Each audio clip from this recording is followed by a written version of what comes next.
이번 시간에는 우리 OSI 치계층에 대해서 같이 한번 살펴보도록 하겠습니다. 우리 OSI 치계층이라는 건 뭘 얘기하냐면은 기종이 서로 다른 그 컴퓨터들 간에 정보를 이제 주고받고 할 거 아니에요. 그런 정보를 이제 원활하게 이제 주고받고 하기 위해서 국제 표준화 기구라는 곳에서 이 OSI 치계층을 만들어 놓은 거예요. 그때 이제 상대방과 내가 이제 데이터를 주고받고 하는 그 단계를 총 7개의 계층으로 나눠서 각 계층마다 이제 표준을 딱딱 정해 놓은 거, 그게 이제 OSI 치계층이요. 이 OSI 치계층에 보게 되면 이제 OSI 하고 있죠. 요거를 이제 거꾸로 읽어보세요. 거꾸로 읽어보면 ISO가 나옵니다. 그래서 이 OSI 치계층 어디서 만들었다? ISO에서 만들었다. 그 ISO가 우리 국제 표준화 기구요. 그래서 요거 그렇게 이제 기억하시면 되고요. 얘는 이제 네트워크를 이루고 있는 그 각각의 구성 요소들을 계층적으로 그렇게 나누고 그 계층별로 전부 다 이제 표준을 정해 놓은 겁니다. 이렇게 이제 표준을 딱 정해놔야 사람들이 이거에 맞춰서 이제 데이터를 주고받고 할 거 아니에요. 그러면 이제 데이터를 주고받고 하는데 있어서 아무런 문제가 생기지 않는다고요. 그리고 혹시나 무슨 문제가 생겼다. 그러면 이제 어느 계층에서 이제 문제가 생겼는지 빨리빨리 파악해서 그런 것들을 이제 해결하고 원활하게 이제 통신할 수 있겠죠. 그때 이제 이 OSI 치계층이 지금처럼 이렇게 이제 응용 계층부터 시작해서 물리 계층까지 이렇게 쭉쭉 있습니다. 자, 제 친구 중에 이제 응표라는 친구가 있는데 그 응표라는 친구가 방송국에서 일을 해요. 근데 그 친구가 이제 저한테 부탁해서 제가 이제 아르바이트를 하러 나갔거든요. 알바로 나가서 제가 이제 뭔가 일을 하다가 실수를 했어요. 그럼 이제 제가 욕먹겠어요? 제 친구가 욕먹겠어요? 당연히 저를 제 친구가 데리고 왔기 때문에 제 친구가 욕먹는다고요. 그렇게 해서 이 OSI 치계층 중 기억 좀 하세요. OSI 치계층에 보게 되면 응표라는 친구가 있어요. 그 친구가 세트장에서 일을 하는데 거기에 이제 저를 알바로 이제 불렀다고요. 그래서 제가 거기서 일을 하다가 이제 실수를 했다고요. 실수를 하게 되면 이제 제 친구가 욕먹겠죠. 그래서 그 친구가 내 대신 이제 물 먹었다. 그렇게 이제 기억 좀 하세요. 그래서 응표라는 친구가 세트장에서 내 대신 물 먹었다. 그렇게요. 그렇게 해서 요 7개 계층 순서대로 기억하셔야 돼요. 이렇게 이제 물리 계층이 이제 1층이고요. 응용 계층이 7층입니다. 그렇게 해서 1층부터 7층까지 이렇게 나눠져 있는데 그때 이 1층, 2층, 3층 요 세 개 계층을 보고 우리가 이제 하위 계층이라고 그렇게 이제 불러요. 하위 계층이라고 부르고 그리고 4층부터 시작해서 7층까지 이 네 개 계층을 보고 우리는 이제 상위 계층이라고 합니다. 그래서 이 OSI 7계층은 크게 보게 되면 이제 상위 계층, 하위 계층하고 그렇게 두 개의 계층으로 우리가 나눠서 불 수 있습니다. 그럼 얘를 가지고도 이제 시험 문제가 충분히 나올 수 있겠죠. 여기 상위 계층에 4개 있고 하위 계층에 3개가 있으니까 얘네들이 이제 섞어놓고 상위 계층 아닌 거, 하위 계층 아닌 거 그렇게도 이제 물어볼 수 있겠죠. 그래서 요거는 순서대로 여러분들이 기억하셔야 됩니다. 자, 그럼 요 7개 계층 이제 1층부터 시작해서 같이 한번 살펴보자고요. 자, 1층을 이제 물리계층이라고 합니다. 이 물리계층은 전송에 필요한 두 장치 간의 실제 접속과 절단, 그리고 기계적, 정기적, 기능적, 절차적인 그런 특성을 정의한다. 그렇게 이제 나왔어요. 내가 이제 통신하기 위해서는 나한테 이 컴퓨터 한 대만 있으면 내가 통신할 수 있다 없다? 없더라. 그럼 우리가 이제 컴퓨터를 가지고 있을 때 내가 통신하기 위해서는 인터넷 선도 있어야죠. 그러면 그 인터넷은 이제 컴퓨터에 꽂아야 돼요. 꽂을 때 우리가 어디다 꽂아요? 컴퓨터 우리 본체에 보게 되면 인터넷 선 꽂는 곳 있죠? 그것을 보고 우리가 랜카드라고 했습니다. 그 랜카드도 있어야 우리가 이제 인터넷 선도 꽂을 수 있고요. 그리고 이제 인터넷 선을 꽂으려면 인터넷을 우리가 집에다 신청을 해야 되겠죠? 그러면 KT다, SK다, 뭐 LG다 해서 그런 곳에서 이제 인터넷 신청을 했을 거예요. 그러면 그곳에서 이제 우리 공유기라든지 그런 허브라든지 그런 것들을 이제 갖다가 우리 집에 놔준다고요. 그러면 그 인터넷선은 실제로 이제 허브 같은 곳에 이제 연결이 돼 있을 거예요. 그래서 내가 이제 통신하기 위해서는 컴퓨터만 있으면 안 되더라. 그래서 만약에 이제 사무실이라고 생각을 한번 해보자고요. 만약에 사무실이라 그러면 이제 컴퓨터가 여러 대 있을 거고 그 여러 대 컴퓨터들이 각각의 이제 허브가 됐든 리피터가 됐든 그런 곳에 이제 전부 다 이제 장착이 돼서 연결이 돼 있을 거예요. 그래서 지금처럼 이렇게요. 컴퓨터 5대가 있을 때 이게 이제 하나의 허브에 이제 연결이 돼 있겠죠. 그때 이제 허브도 우리가 앞에서 배웠을 때 이 허브의 종류에는 더미 허브라는 아이가 있고 지능형 허브가 있고 그렇게 이제 두 가지가 있다 그랬죠. 그래서 이런 허브랑 각각 이제 컴퓨터들을 통신의 선으로 우리가 전부 다 연결을 시켜야 됩니다. 그러면 통신회선으로 이렇게 전부 다 연결을 시키려면 각각의 컴퓨터마다 당연히 랜 카드도 필요하겠죠. 그때 이 물리계층에서는 전송에 이제 필요한 각 장치들 간의 실제 접속, 실제로 이제 각 장치들을 실제로 이제 접속도 해주고요, 절단도 해줍니다. 그리고 그 각 장치들마다 이제 실제로 연결할 때 접속 핀의 크기는 어떻게 되는지, 그때 이제 개수는 몇 개인지, 그리고 간격은 어떻게 되는지, 그리고 신호를 주고받고 할 때 그 신호 전압 레벨은 어떻게 되는지, 신호 주기는 어떻게 되는지, 그리고 각 핀마다 이제 설정한 그런 기능들은 어떻게 되는지, 그리고 전송 절차는 어떻게 되는지, 그런 것들을 이제 정의해 놓은 그 계층이 우리 물리 계층이요. 그래서 물리 계층에서 그렇게 이제 기계적, 정기적, 기능적, 절차적 그런 특성 같은 것들을 이제 정해 놓은 그 계층이 우리 물리 계층입니다. 그 다음에 이제 데이터 링크 계층이요. 이 데이터 링크 계층은 두 개의 인접한 개방 시스템들 간에 신뢰성이 있고 효율적인 그런 정보 전송을 할 수 있도록 해주는 그 계층이 우리 데이터 링크 계층이에요. 만약에 내가 이 컴퓨터를 사용하고 이 컴퓨터를 이용해서 우리 외부 장치랑 이제 서로 통신하고 싶어요.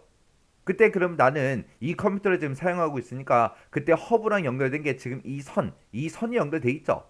그러면 내가 이제 상대방과 이제 서로 통신하기 위해서는 이 선을 이용해서 허브를 타고 밖으로 나가서 이제 서로 데이터를 주고받고 해야 됩니다. 그때 이렇게 이제 내 사무실의 허브로 이렇게 연결된 거, 이만큼 이제 컴퓨터 5대를 싹 다 연결시켜 놓은 이런 구조, 가까운 컴퓨터들끼리 서로 연결을 시켜 놨죠. 이런 구조를 보고 우리가 랜이라고 하는 거죠. 랜, 근거리 통신망이요. 이런 근거리 통신망에서 통신할 때 이제 흐름 제어도 해줘야 되고요. 그리고 프레임 동기화도 시켜야 되고요. 오류 제어도 해주고 순서 제어도 이제 해줘야 됩니다. 그때 이 안에서도 내가 지금 이 컴퓨터를 가지고 통신하지만 다른 사람들은 다른 컴퓨터를 가지고 또 통신할 수도 있잖아요. 그때 이제 흐름 제어 해주고 프레임 동기화도 시켜주고요. 그리고 이 안에서도 이제 오류가 발생할 수 있겠죠. 그런 이제 오류도 제어해주고 순서도 이제 제어를 해줘야 돼요. 그리고 이제 내가 어떤 통로를 통해서 내가 이제 외부로 이제 나갈 건지 그때 이제 링크 확립도 해주고 유지도 해주고 단절도 시켜주는 그런 수단을 제공해주는 게 우리 데이터 링크 계층입니다. 그 다음에 이제 네트워크 계층이요. 요 네트워크 계층을 다른 말로 이제 망계층이라고 그렇게 부르는 거고, 그때 이제 개방 시스템들 간에 네트워크를 이제 서로 연결 관리해주고요. 데이터 교환, 그리고 중계를 담당하는 그 계층이 우리 네트워크 계층이요. 이 네트워크 계층에서 주로 뭐를 하냐? 지금 우리 데이터 링크 계층에서 내가 가지고 있는 이 랜에서 내가 만약에 이 컴퓨터를 가지고 서로 이제 통신할 거예요. 외부 장치랑 통신할 때 그때 이 랜 안에서 서로 이제 신뢰성 있고 효율적인 그런 정보를 전송할 수 있도록 해주는 계층이 우리 데이터 링크 계층이라고 했죠. 이 네트워크 계층은 이제 이 랜을 벗어나서 이제 외부 장치랑 이제 통신할 수 있게끔 그렇게 이제 네트워크 연결 관리를 하거나 데이터 교환이나 중계 같은 것들을 담당하는 계층이 우리 네트워크 계층입니다. 그래서 예를 들어서 지금 여기 내가 쓰고 있는 컴퓨터고요. 이게 이제 상대방이에요, 상대방. 그때 이제 내가 가지고 있는 랜은 지금 요만큼이고요. 상대방이 가지고 있는 랜은 지금 요만큼이에요. 이만큼에서 이제 데이터를 서로 이제 주고받을 때 그때 지금 이 선을 이용해서 이제 외부로 나가면 되겠죠. 그때 이 선을 가지고 이제 여기까지 이제 우리가 통신을 관리해 주는 게 이제 데이터 링크 계층에서 하는 거예요. 지금 여기도 마찬가지로 이 허브랑 이 선이랑 이 컴퓨터랑 서로 이 통신의 선을 통해서 연결이 돼 있죠. 여기까지 이제 관리해 주는 게 우리 데이터 링크 계층에서 하는 거고, 그 다음에 내가 가지고 있는 이 랜과 상대방이 가지고 있는 이 랜, 이 중간에 이제 서로 연결을 시켜줘야 되잖아요. 그게 이제 네트워크 계층에서 관리를 해줘요. 그때 이제 나는 지금 내가 가지고 있는 이 허브를 통해서 밖으로 나가요. 나가서 첫 번째 이제 서버를 만나서 이제 외부로 이쪽으로 이제 갈 거예요. 상대방 이제 랜까지 갈 건데 그때 이제 갈 수 있는 방법이 되게 여러 가지 있죠. 우리가 서울에서 부산까지 갈 때도 갈 수 있는 길이 되게 많아요. 내가 만약에 자동차를 타고 간다라고 했을 때 그때 어떤 고속도로도 되게 많잖아요. 그래서 어떤 고속도로를 타고 가든 부산까지만 가면 되는 거예요. 그때 이 네트워크 계층에서 주로 해주는 역할이 경로 설정을 해줍니다. 여기서 이제 경로 설정을 한다. 그 얘기는 우리 내비게이션 생각하면 돼요. 내가 이제 서울에서 이제 부산으로 갈 건데 그때 내비게이션에서 부산으로 이제 찾아가는 길을 찾아달라. 내비게이션에 이제 입력을 했습니다. 입력을 하게 되면 거기도 경로가 여러 가지가 나오죠. 그 중에서 일반적으로 우리가 제일 많이 쓰는 게 최적의 경로. 추천 경로, 그걸 제일 많이 써요. 여기서 이제 경로 설정해 주는 거는 최적의 경로를 찾아줍니다. 최적의 경로다. 그럼 이제 제일 빠른 게 찾아준다. 그 얘기예요. 지금 여기 보게 되면 이제 제가 서버라고 표현해 놨지만 여기가 이제 인터넷망이에요. 인터넷망. 그러면 이런 서버가 엄청나게 많겠죠. 네트워크도 이만큼만 있는 게 아니라 엄청나게 수없이 많을 거예요. 그 중에서 내가 목적지까지 찾아갈 때 지금 내가 요 길로 이렇게 해서 찾아서 찾아가도 되는 거고요. 아니면 이렇게 해서 가도 되는 거고, 찾아가는 길이 이제 무수히 많겠죠. 그때 이제 통신할 때 나랑 이제 상대방이랑 둘이서만 하는 게 아니라 이 다른 컴퓨터들도 서로 전부 다 이제 통신하고 있을 거 아니에요. 그때 만약에 여기에 이제 트래픽이 많이 생겨서 여기에 이제 과부하가 생겼어요. 그럼 이쪽으로 가면 돼야 안 돼? 안 되겠죠. 이제 좀 통신이 여유 있는 곳으로 이제 찾아가면 돼요. 그 여유 있는 그런 최적의 경로를 찾아주는 역할을 하는 게 우리 라우터라고 해요. 라우터라는 장비가 이제 경로 설정을 해줍니다. 해서 이 네트워크 계층에서 사용하는 장비 중에 가장 대표적인 게 뭐다? 라우터라는 장비다. 이 라우터라는 장비가 뭐도 해준다? 최적의 경로도 설정해주지만 트래픽 제어 같은 것도 해주고요. 이 최적의 경로를 통해서 패킷 정보도 이제 전송을 해주는 그런 기능을 갖추고 있는 게 우리 네트워크 계층이요. 여기서 이제 트래픽을 제어해 준다는데 지금 이 경로가 맨 처음에는 이제 이 경로가 좀 한산해서 이쪽으로만 계속해서 데이터를 보냈습니다. 근데 이제 다른 컴퓨터도 이제 통신을 하다 보니까 이 경로가 이제 좀 한산하다는 걸 알고 전부 다 이쪽으로 몰린 거예요. 그럼 이제 또 다른 길을 또 찾아서 다른 길로 또 데이터를 보내야 되겠죠. 그러면 이곳으로 이제 트래픽이 많이 이제 증가가 될 테니까 또 더 좋은 길은 없나? 그렇게 해서 더 좋은 길을 찾아가지고 그쪽으로 이제 통신할 수 있게끔 계속해서 해줘요. 얘는 뭐 한번 연결되면 끝, 그게 아니에요. 중간중간에도 우리가 확인을 해요. 확인을 해서 트래픽이 많이 쌓여 있다, 더 좋은 길이 있다 그랬을 때 우회 경로 찾아서 우회 경로로 각 네트워크들을 연결시켜서 통신할 수 있게끔 그렇게 이제 해주는 그런 계층이 우리 네트워크 계층입니다.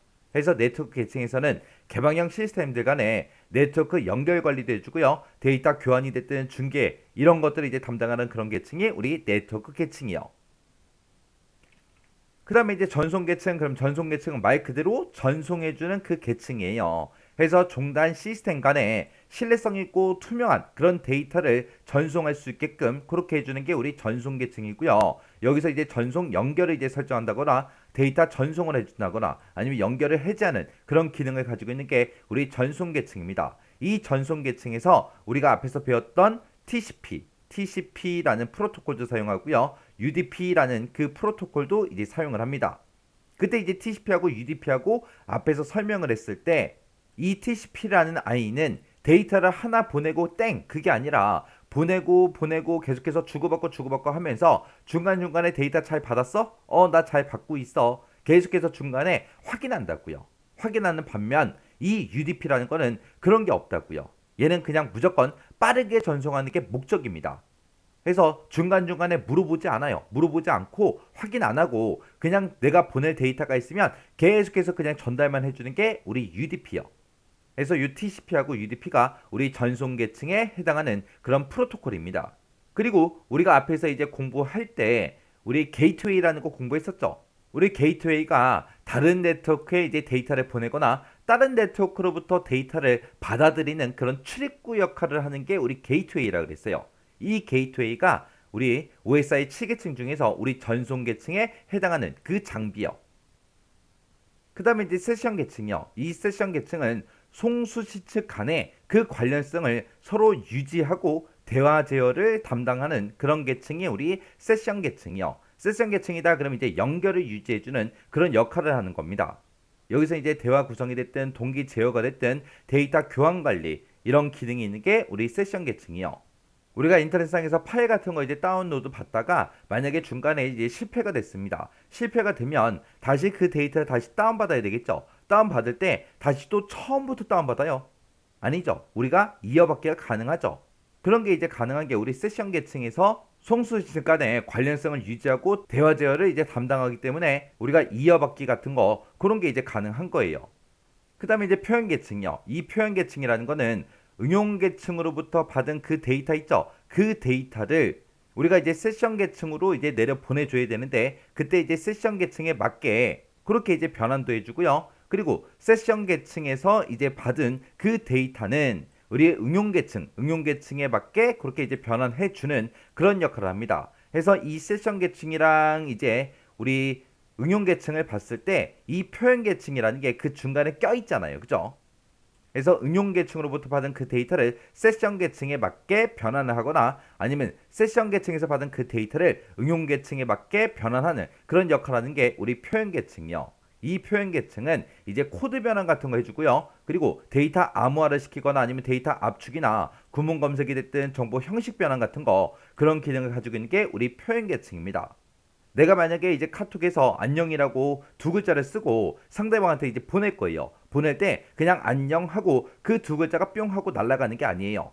요즘에 우리 통신에서 가장 이제 주요하게 떠오르고 있는 게 뭐예요? 보안이죠, 보안. 해서 우리가 데이터를 주고받고 할 때는 뭐를 해야 되더라? 우리가 데이터를 암호화를 시켜야 되더라. 그리고 그 데이터 용량이 크다. 그러면 이제 압축도 당연히 해줘야 되겠죠. 그리고 상대방과 내가 이제 데이터를 주고받고 할 때 그 데이터를 아스키 코드로 이제 서로 주고받을 건지 아니면 EBCD IC로 주고받을 건지 그걸 이제 결정해서 그런 코드로도 우리가 변환을 시켜줘야 돼요. 그래서 이런 역할을 해주는 게 우리 표현 계층이고요. 그 다음에 이제 응용 계층이다라고 하게 되면 응용 계층은 사용자가 이제 OSI 그 환경에 이제 접근할 수 있도록 서비스를 제공해 주는 그런 계층을 보고 우리가 응용 계층이라고 합니다.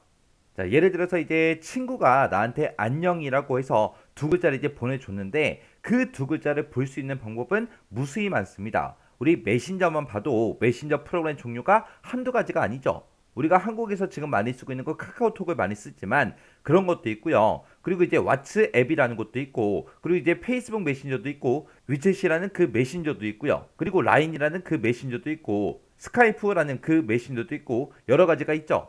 근데 그 두 글자를 어떤 메신저로 보냈는지 그걸 알아야 내 컴퓨터에서 그 해당 프로그램을 열어서 이제 안녕이라는 그 두 글자를 보내줄 거 아니에요. 친구가 만약에 나한테 이제 페이스북 메신저로 나한테 보냈는데 내 컴퓨터에서는 카카오톡 그 메신저를 이용해서 안녕이라는 두 글자를 보여줄 수는 없잖아요. 그래서 이 응용 계층이라는 것은 응용 프로그램 간의 데이터를 이제 송수신을 이제 제공해주는 그런 역할을 하는 게 우리 응용 계층입니다. 그래서 이 응용 계층에서는 응용 프로세스 간에 정보를 이제 교환하거나 파일 전송 같은 것들 그런 전송 제어 기능을 가지고 있는 게 우리 응용 계층입니다. 그래서 이 OSI 7계층에는 지금처럼 이렇게 이제 7개의 계층으로 그렇게 이제 나눠져 있어요. 그래서 이 7개의 계층 중에서 시험 문제 제일 많이 나오는 게 우리 2층하고 3층 그리고 6층하고 7층이요. 그래서 응용 계층, 표현 계층, 네트워크 계층, 데이터 링크 계층 이 4개 계층에서 어떤 역할을 하는지 정확하게 여러분들이 알고 지나가셔야 돼요.